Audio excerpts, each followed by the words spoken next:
Hey everybody, welcome to Preshow for Monster Monday. Happy 2022 everyone. As you can see, we have a little bit of a new look here for Monster Monday. I hope you guys will enjoy that throughout the coming year. We also have a slightly different focus on Monster Monday this year, and we will talk about that as we get into the show. Right now, I want to remind you, you are listening to the lovely sounds of Syrinscape. Syrinscape is a fantastic desktop app that gives you ambient music as well as sound effects, battle music, exploration music, whatever, incidental type of stuff for your tabletop D&D games. This right here is a sound set called Friendly Tavern, and you're listening to a group of sounds called Musicians Play for Mead, where you can hear kind of in the background, not only are the musicians playing, but there's kind of a little bit of a hum of conversation, occasional clinking of mugs, and other activities. Every now and then you might hear somebody laughing. You might hear a laugh from a character they call Kira, a laugh from a character they call Sandar, and then every once in a while somebody in the tavern has a little bit too much to drink. And all of these soundscapes have all kinds of different cool things. They've got different effects that your PCs might make when something shocking happens, or when they want to encourage somebody, when there's something to cheer about. Yeah. And then, of course, when you roll that nat one, there's always the ever popular. So that is a little bit of Syrinscape that you can use in your games. We will get started at the top of the hour. Tonight we're going to be looking at a monster out of the Acquisitions Incorporated sourcebook, so get your questions ready for that. We will have a section for chat questions. Meanwhile, I'm going to have a sip of my tea.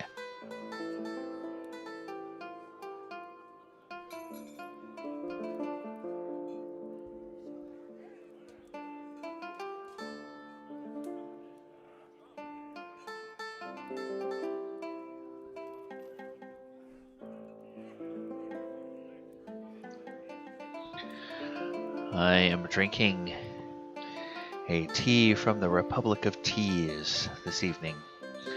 It's a tea called Earl Greyer. Captain Picard always used to get his Earl Grey tea. Well, I get mine Earl Greyer. It's got the same kind of bergamot and citrus and everything that Earl Grey does, but just a little bit more of it. All right. It's about time to start, so we're going to change this sound set over to a nice quiet corner by the fire so that I don't have to shout. And welcome everybody. 5, 4, 3, 2, 1. Welcome everybody to Monster Monday for January 3rd, 2022. My name is DM Gallibond, and tonight on Monster Monday, as you can see, we have a slightly new look to our title page and our background here.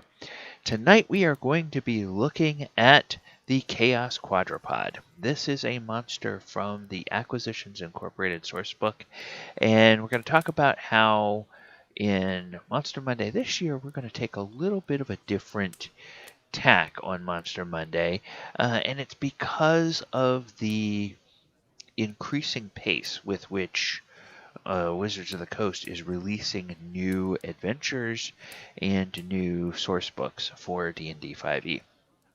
That is what's prompting our change, because it feels like we're never going to catch up if we were doing it like we did last year. So, what I would like to do, I'd like to go ahead and make our change here and bring us tonight to introduce our monster, the Chaos Quadrapod. As I said, this monster comes to us from Acquisitions Incorporated, so it's technically a brand new monster. However, it's a monster that has what I think is a fairly obvious heritage. It's a reskinned version of an existing monster in D&D, and we're going to deconstruct a little bit how this monster was created from the original D&D monster, and then let that be kind of a template for us if we want to riff on additional variations that we might make. So the Chaos Quadrapod is a cluster of 4 suckered tentacles with a pulsing mass of ethereal light as its central body. And the Chaos Quadrapod is a creature of the far realm, and it channels the anarchic power of that plane as it destroys everything in its path. And this is a look at, or this is an image of what the monster looks like. It just looks like a big ball of light with all these tentacles coming out of it. Now, lore for the Chaos Quadrapod. It ambulates by flinging its mucus-covered tentacles out and dragging itself along, creating a horrid slurping sound as it advances relentlessly toward its prey.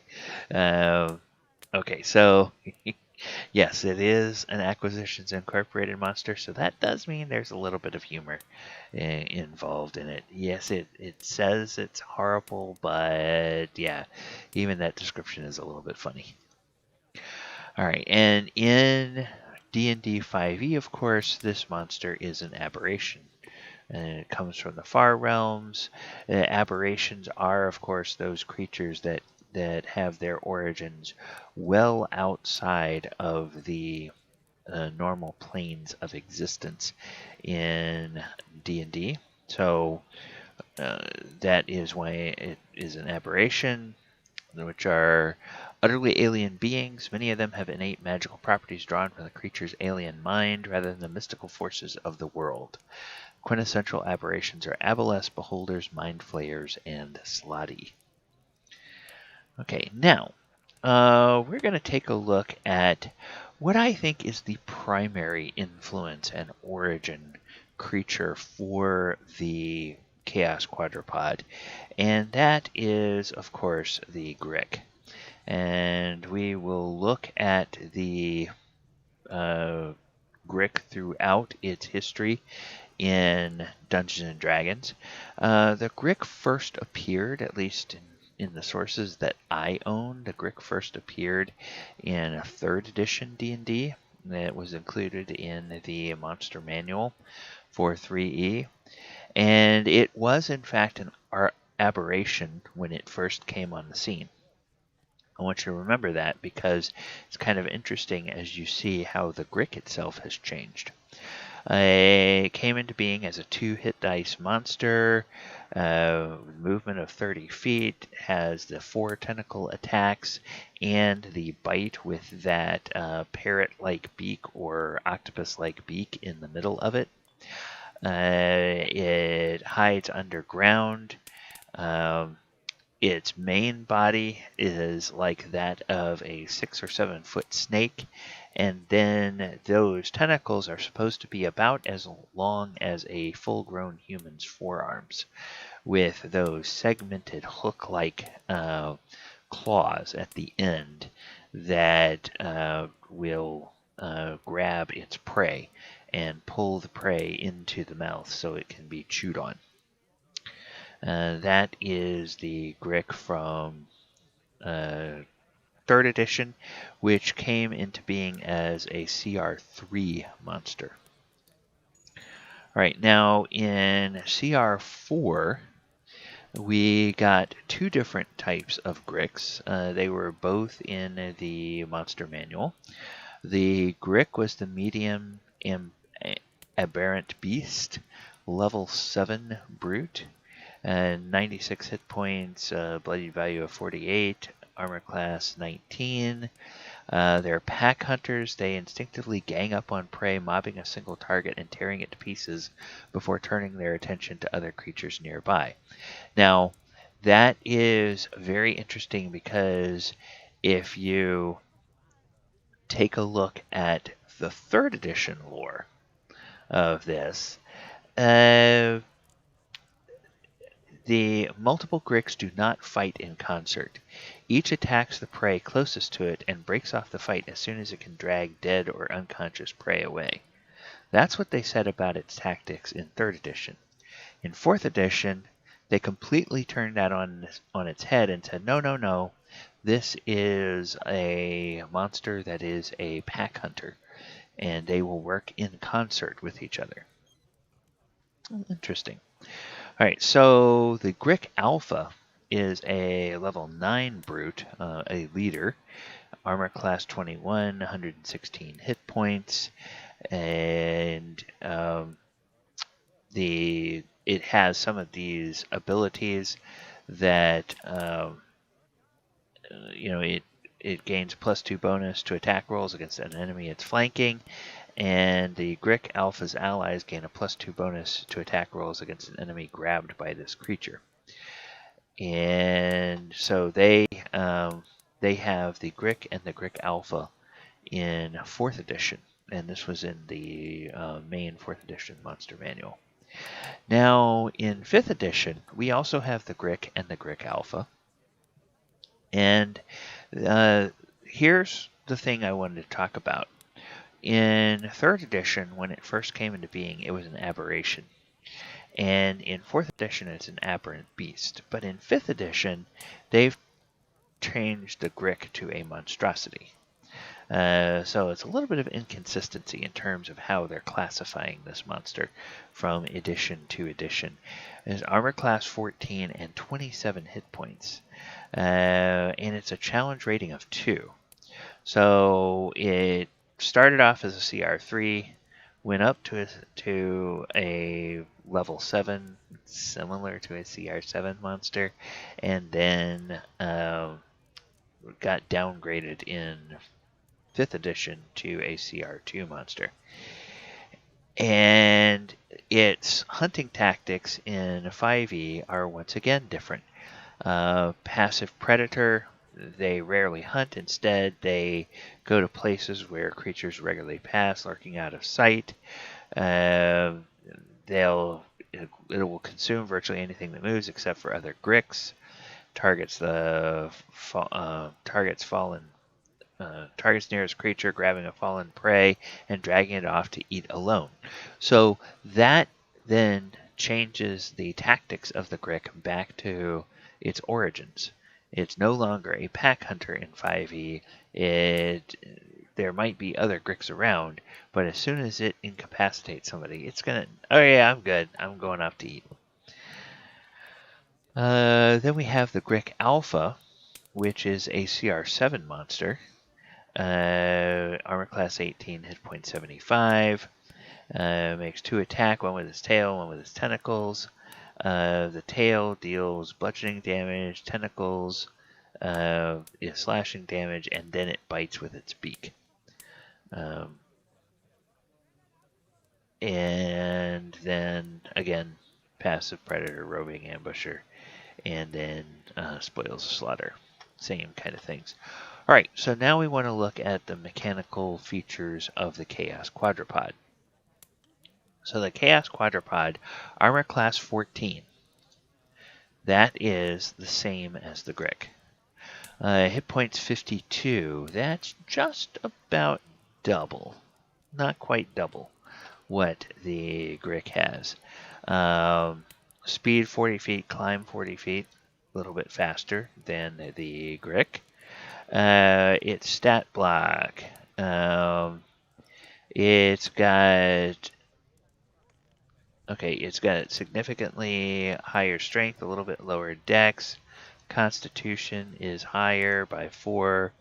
Intelligence and charisma. A little bit higher intelligence, a little bit lower charisma than the garden variety Grick, and the wisdom is a little bit lower than the Grick. It's got blind sight to 120 feet, and it's blind beyond that radius. It's got magic resistance. Our regular Grick, interestingly enough, does not have magic resistance, but it gets resistance to bludgeoning, piercing, and slashing from non-magical attacks. Chaos Quadrapod does not get that resistance, but it does get resistance or get advantage on saving throws against spells and other magical effects. Multiple attacks. It makes up to 2 tentacle attacks. Well, it makes 1 attack with its tentacles. If that hits, it can make 1 beak attack against the same target. So it's a conditional second attack with the Grick. The Chaos Quadrapod automatically gets 2 attacks. And then those attacks, they have a reach of 15 feet for 1 target, 2d6 plus 4 bludgeoning damage. Well, here it's a plus 4 to attack, a reach of only 5 feet, and 2d6 plus 2 damage. So a bit further reach and a bit more damage, but also it's a slightly different type of damage. It's bludgeoning instead of slashing. And then if the target is a creature, it's grappled. The escape DC is 14 until the grapple ends.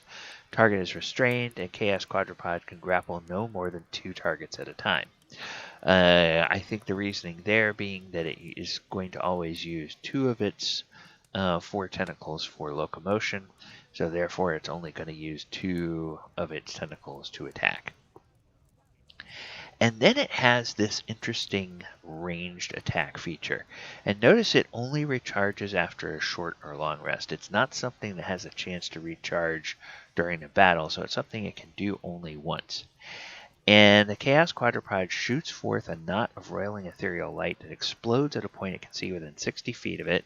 Each creature in a 20-foot radius sphere centered on that point must succeed in a DC 14 Charisma saving throw or be stunned until the end of its next turn. Now, I was looking at some sage advice on this, and the verbiage here could be weasel verbiage for your for any of your rules lawyer players, but they clarified in the sage advice what it's supposed to be. When they say that it's stunned until its next turn, they mean that the target is stunned until the end of the Chaos Quadrapod's next turn. So that means that it bursts this area that stuns creatures, and then those creatures remain stunned until the end of the Quadrapod's next turn, not until the end of the stunned creature's next turn. So it's something with the way they wrote that, because a lot of times when they write these things, when they say the creature is stunned until the end of its next turn, that's talking about the target creature. But in Sage Advice, they specified that it's actually talking about the Chaos Quadrapod's next turn. So if you're a DM and you're going to be using this, keep that in mind. Also, if you're a player and you're trying to weasel your way out of it, if your DM tells you no, that means it's the monster's next turn, well, DM is right. And regardless of that, even by the rules as written, those are irrelevant in a game. At the table, the DM always has the final say. So as a player, you just have to accept the ruling of the DM, or you can leave the game and go to another table. It's it's up to you. But the way this game has always been run, there's a certain amount of license, and it's always best, of course, when everybody agrees on the table rules and the modifications and everything. But when it comes down to needing to make a ruling on the fly, you just go with whatever the DM decides. Because the DM can always think about it later, and maybe in a future session say, hey, we talked about this. The more I think about it, the more I think we should do it a different way. So it's no big deal. All right, so that is the Chaos Quadrapod. And we're going to talk a little bit about these abilities and a little bit how that affects the toughness of the creature and the challenge rating of the creature, and how that affects the reskinning of a monster as we go forward. All right, so if we want to use a Chaos Quadrapod in encounters, so we always want to think about how do we create a hard challenge or a challenging encounter with these creatures for a party of 5 PCs by level. Chaos Quadrapod is a CR4 monster, so that means for a party of level 2 adventurers, one Chaos Quadrapod is going to be a hard encounter. Technically, it's just barely beyond the threshold of a deadly encounter, but most players, unless they're really new to the game or they're very young and very inexperienced, they usually won't have a hard time destroying a monster that is just beyond the threshold of deadly. Now, obviously, if you take a level 2 party and you throw them against an adult dragon, okay, that's way beyond the threshold of deadly. But right there on that threshold, you're usually okay. You'll give them a fun and challenging fight without wiping out the whole party most of the time. If it's a level 3 party, it's a medium encounter. If you want to push it up to a hard encounter, you can add 1 Chul, which is another aberration. And a level 4 party, it becomes an easy encounter. So if you want to make that a hard encounter, you can add 1 Burbelang, which again is another aberration, and that will bump it up to a hard encounter for that party. Now, if you are a player and you wind up having to face off against a Chaos Quadrapod, what are some of the things that, what are some tactics that you should be aware of, maybe things you can do to try to better survive this particular fight? All right, well, number 1, keep your distance. And that is because the tentacles of the Chaos Quadrapod have a 15-foot reach.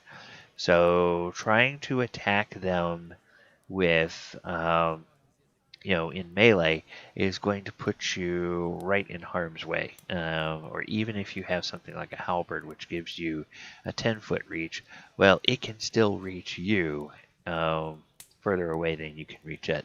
So you're probably better off attacking it with ranged weapons or spells. Now, another thing, watch that blast. Once per short or long rest, the Chaos Quadrapod can shoot a fireball-sized explosion of chaos out to 60 feet. Now, why do I say fireball-sized? Because it's a 20-foot radius, 40-foot diameter. That's the same diameter as a fireball.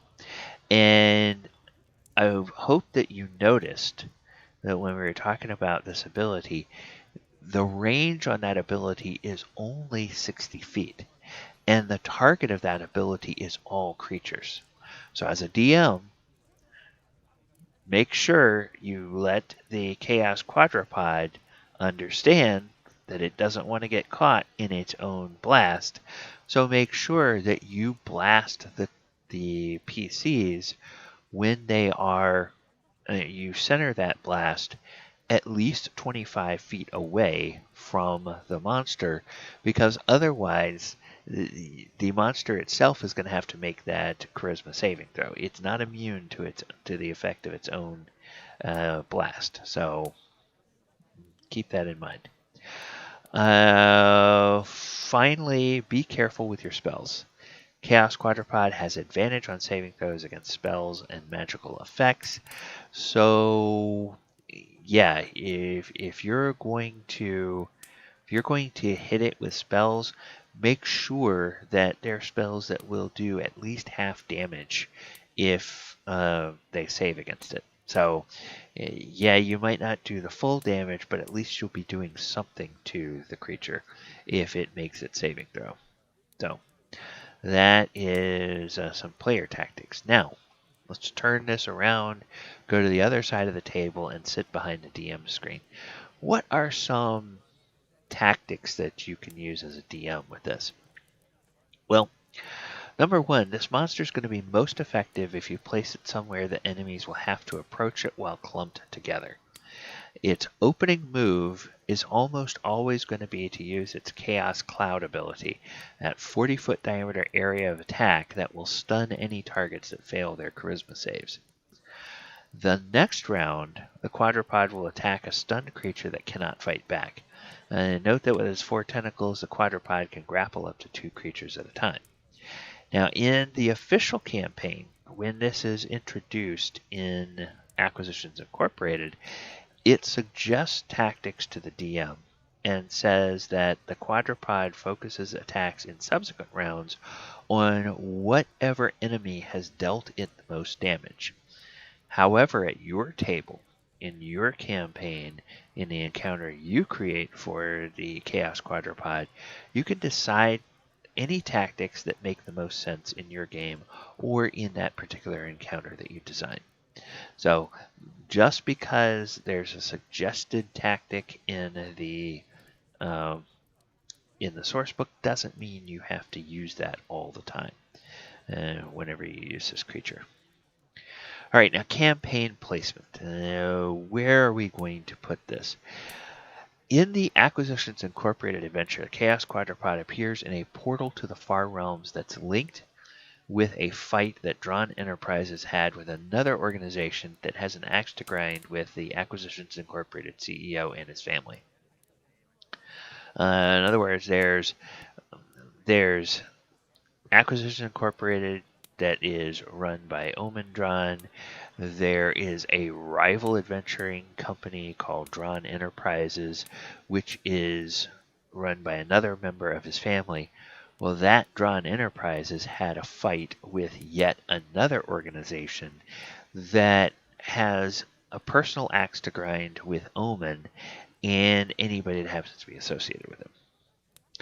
So seeing where they put that in that campaign, that gives us one option for using the creature. Place it near a known or perhaps an as yet undiscovered portal to a distant plane of existence. The fact that this creature is there and that it's so weird, that might make somebody think, wait a minute, this thing is not from around here. How did it get here? Maybe there's a portal nearby. So that could be like a good way of signaling that there is a nearby portal if your campaign is heading, like to adventure in the Far Realms or something. Aberrations, like the Chaos Quadrapod, they're probably, so that's one idea. Now here's another idea. Aberrations are probably the closest thing that D&D has to Lovecraftian horrors of the Cthulhu ilk. So if you're telling that kind of Lovecraftian horror story in your game, then this might be a good tier 1 monster to throw at your party. They're probably going to eventually run into creatures like aboleths and mind flayers and all kinds of other strange aberrations and whatnot as they go higher and higher.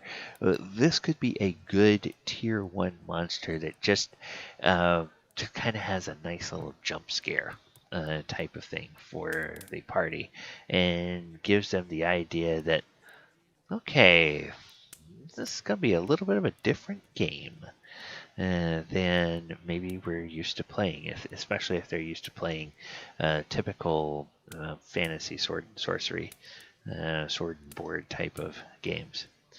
Okay, now let's think about reskinning the Chaos Quadrapod, and first do that by deconstructing how the Grick became the Chaos Quadrapod.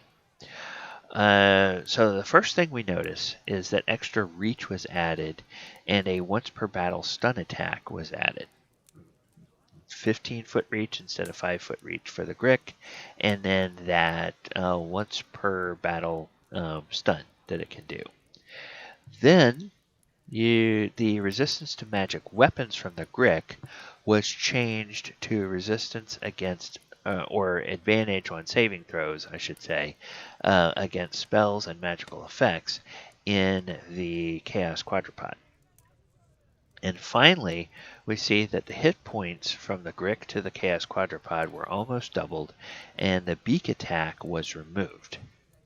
So, taking all those things together, in the minds of the game designers at Wizards of the Coast, this moves the needle of the monster from a CR2 to a CR4. And it's also a bit of a clue as to what those monster designers value when considering the challenge rating of a monster. The ability to stun an entire party with one attack is considered more powerful, a more powerful benefit than removing the resistance to non-magical weapons and the beak attack. So the monster gets a higher CR, giving the Chaos Quadrapod more hit points. Also makes it a bit tougher than the Grick. You have to hit it more. So if you wanted to make the monster fiercer, you could add its beak attack back to it and perhaps give that stun attack a recharge so that there's a chance the monster can use it in a fight again. That might raise the CR from a 4 to a 5 or a 6. Or alternately, you could change that stun effect to a stun attack to instead deal damage of some type as well. Now, for aberrations, two really good types of damage to think of are radiant damage and psychic damage.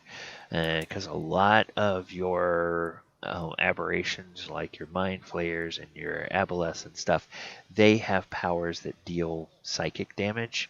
So that's kind of a thing that fits with the theme of being an aberration. Also, because this has this big ball of ethereal light, radiant damage would be a good thing to use from that as well. And now I'd suggest that such an attack with no other changes would probably reduce the CR, since it doesn't rob the PCs of a potential round of attacks. And of course that depends on how much that attack is. You'd probably want, if you wanted to leave this the same CR that it currently is, you'd probably want to make that blast attack be maybe about the power of the Grick's beak attack, which is a little less damage than each of the tentacles of the Chaos Quadrapod do, but the trade-off with that is you are potentially dealing that damage to everybody in the party at one time. And that's why maybe reducing the actual amount of damage, but giving it the ability to affect all of the PCs at once, that's what would make that a little bit more balanced, instead of saying, oh, okay, I'm going to change that and I'm going to dial up the damage and make that damage even greater, because then you're dealing a lot of damage to everybody, and then coming back and hitting individual people with these tentacles on top of that. So that's a couple of things to think of, especially if you're looking at reskinning a monster and trying to think like the folks at Wizards of the Coast do when they would reskin a monster for a campaign. Because yes, I'm sure Jerry Hulkins created this monster as an idea for something with the Chaos Quadrapod, but when he submitted this to Wizards of the Coast, and they decided how to design the whole adventure. They were going to say, okay, if we want a monster that's in this part of the adventure, it needs to be in this kind of CR range, and these are the sorts of things we can have it do. Because at a homebrew game, if I don't know if the Prime Acquisitions Incorporated team or if any of the other teams that are in the official cloud of podcasts like the C team or anything like that, whether they ever faced one of these monsters or not, and whether it might have been more or less powerful than this version that appears in the official campaign. So, all right, that is Reskinning. Hey, it looks like we are close to time for our Q&A. At the moment, I do not see any questions. So what I'm going to do, I'm going to go ahead and go into the wrap-up, and I'll come back and I will check the questions again, the chat again, to see if there are any questions on that. All right, thank you once again for joining me for Monster Monday tonight. My name is DM Gallibond, and this has been our look at the Chaos Quadrapod. I said we're changing up the kind of focus and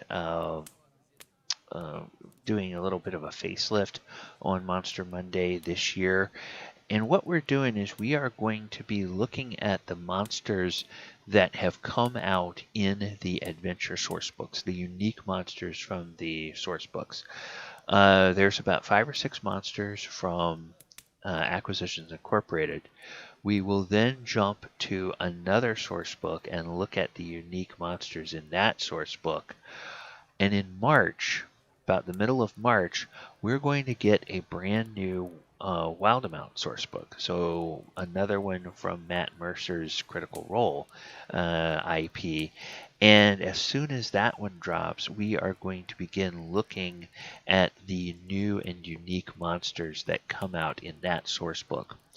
A reason that I want to focus on newer monsters this year is that last year in September or so at the D&D celebration or the D&D celebration event, they gave us some hints that there's going to be some changes start coming in the way they do stat blocks for monsters.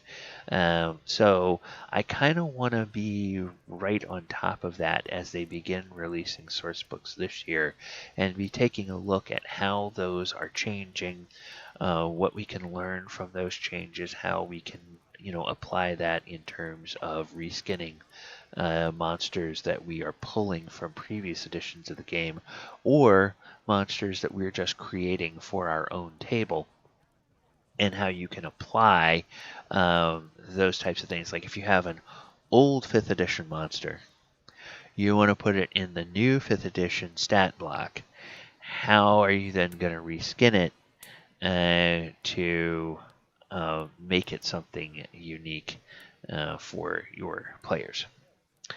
All right, I have 3 other live streams that I do every week. Those are all active D&D campaigns. 2 of them are 5e on Sunday afternoons at 2 p.m. Eastern. We do our 5th edition Planeswalking game. They are just getting ready to go into a big dungeon crawl of their own. They are in a plane that is themed on Arabian Nights from Magic the Gathering, and they're about to go into a ziggurat where a mad king who is about to celebrate his 1000th year of rule is going to be doing something dastardly, and they are going to be trying to stop that in that campaign. Then on Thursday nights, Sword Coast Chronicles, that's Thursday night at 8 p.m. Eastern Time. And in Sword Coast Chronicles, they are in the Storm King's Thunder storyline, and they are getting ready to go after Imrith. Imrith, the ancient blue dragon. So they are gearing up to get ready to have that fight. That might occur as early as this week, or depending on what the players decide to do, they might spend the entire session prepping and planning and making too many plans and trying to get ready. But at some point, the Storm Giants are going to be, all right, let's go, and they'll have to go with whatever they've planned at that point in time.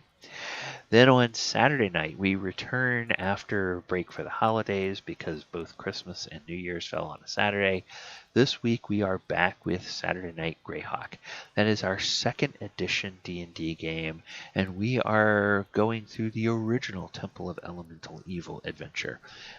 So all the original encounters, all the original monsters, the second edition versions of those monsters, to be sure. And we are playing through that with the second edition rule set. So that game is a lot of fun, and they are trying to figure out what they want to do now that they've had their first big battle in the dungeons of the Temple of Elemental Evil. Because, oh my gosh, Gary Gygax, Monty Hall. I mean, they fight two opponents, and you need like 3 carts to carry away all the loot from those 2 opponents. It's insane what's in there. All right, you can find all of our live stream simulcast on both Twitch and on YouTube. And we do have a Patreon. If you want to help us out, be able to do more stuff, you can go over there. We also have our own Discord server. You can find out about that over on the YouTube channel. All right, so let me go back and check and see if we have any questions. I do not see any right now. So what I am going to do is I am going to go ahead and bring us to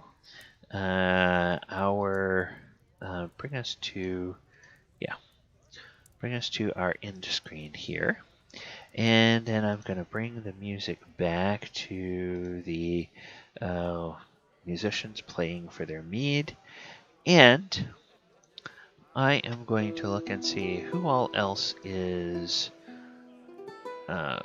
streaming some D&D, and we will go and we will raid them.